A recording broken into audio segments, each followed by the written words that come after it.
remise en cause, échec, mensonge. Sans surprise, les réactions les plus fermes face à ce nouveau couac de Pontourny se font entendre à droite et au Front National. Le tout exacerbé par un contexte de campagne législative et présidentielle. La patronne du FN en Indre-et-Loire, d'abord, elle réclame la fermeture du centre de déradicalisation.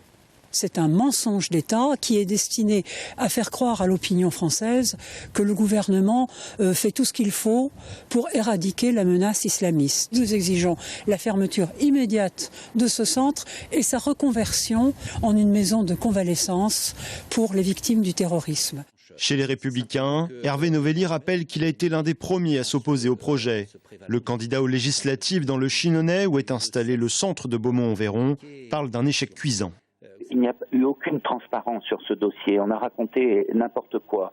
C'était effectivement un centre qui aurait dû être un centre de déradicalisation. Mais comme il y avait une réticence à cela, on a maquillé les choses et au final, c'est un échec cuisant.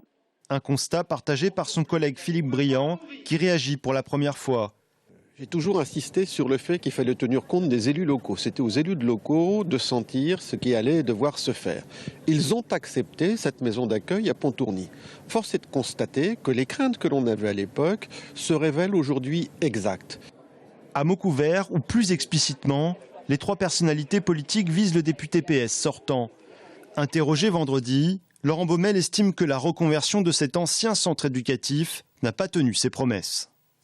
L'idée était intéressante, c'est pour ça que d'ailleurs on ne s'y était pas opposé. Il y avait aussi évidemment la reprise des emplois.